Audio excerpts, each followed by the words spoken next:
Voit sä tulla kattoo, että on tarkkaa? Tää on vinossakin.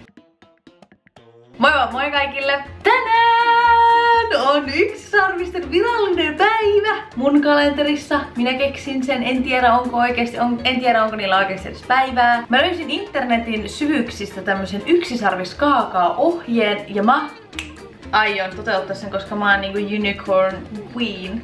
Unicorn princess. Mä tiedän, onks niinku unicorn queen parempi kuin niinku prinsessa. Mä ostin myöskin tätä videota varten elämäni ensimmäisen pursottimen. Oh my god. Ekana mitataan totta kai maito. Lisätään sekaan valkosuklaata. Mä ostin totta kai väriaineita, koska tähän ei olisi mitään ilman niitä. Ja mä aion tehdä tosta kaakaosta vaaleanpunaista. Olisiko mun pitänyt niinku odottaa, että tää maito jotenkin lämpenee? Mä niinku tajuan, että missä järjestyksessä mä teen tätä, koska mä nyt siis lämmitin tämän maidon eka, mutta enhän mä siis tätä kermaakaan tehnyt. Mitä parasta, meillähän tosiaan ei ole siis sähkövatkainta. Joten siis kermavatkataan todellakin tässä purkissa. Tää on maailman paras tekniikka. Seuraavaksi tulee mun lempparivähe, koska me värjätään nää kermavahdot. Laitetaan tänne pinkkiin vähän sinistä, koska meidän kaakaosta tulee itse pinkkiä. Niin me ei haluta, että siinä on myös pinkkiä kermavahtoa.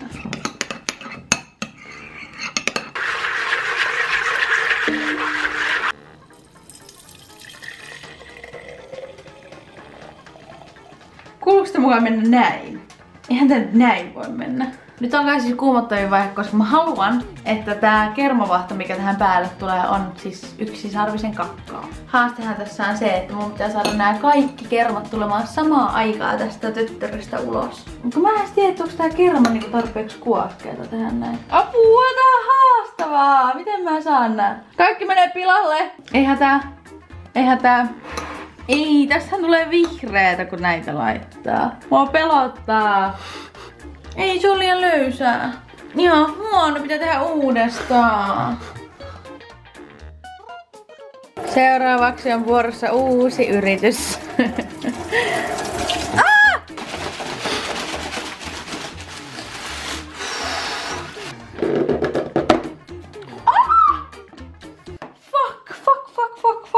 Eikö tää vieläkin vähän liian löysää? Tilannehan on nyt siis se, että tää kerma on ihan perseestä, mutta koska mä haluan iltapalaksi unicorn kaakaota, niin nyt me tehdään näin.